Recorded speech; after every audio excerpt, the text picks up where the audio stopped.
Ma ona uri o Ōtākou me ona taputapu.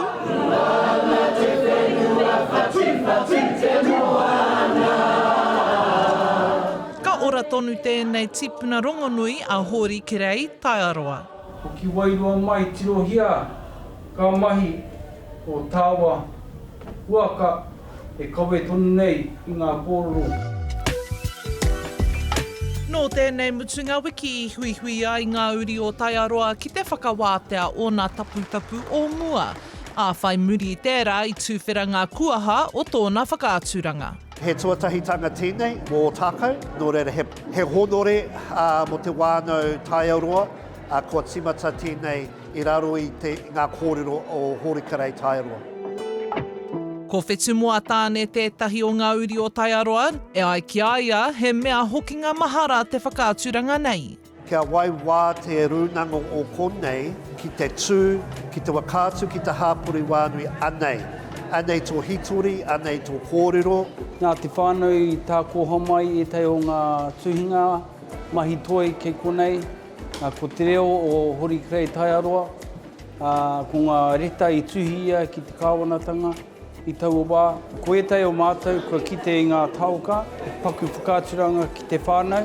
Engari, kei reira hoki ētahi mea kāre anō mātou kia kitea, me te ātāho te mahi toi, kua whakairi nei, hei whakarāka I tēnei kaupapa ki konei. He rangatira iwi a Taiaroa I te rautau te kaumā iwa, I rongonui moana mahi mō ngā kreme whenua a Ngāi Tahu, a nō te tau kotahi mano e warurau whitu te kaumātahi, I tīmata ia tana haerenga ki te upoko o te ika, hei mema pāremata mō te taitonga. Mōhi o whānui ia, no roto I tēnei takiwā, no roto I Aotearoa whānui, he rakatira, I heke mai I te kāhui o ngā rakatira, e aki ana, e tohe ana mō ngā kaupapa Māori, kia whai mana motuhake, tātou te iwi Māori, mea ana tōna iwi o Ngāi Tahu hoki.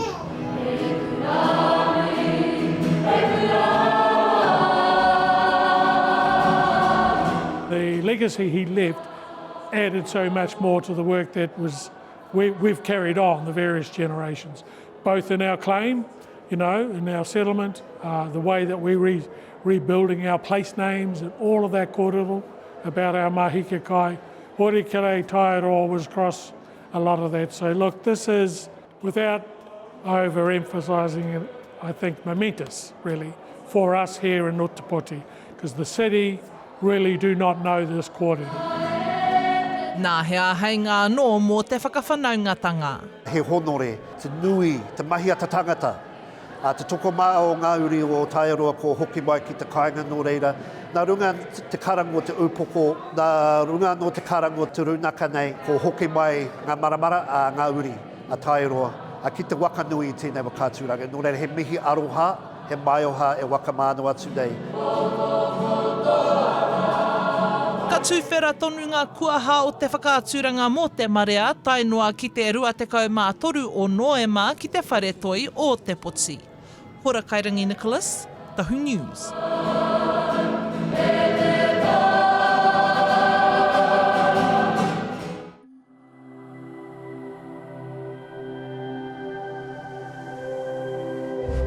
Ko te reo.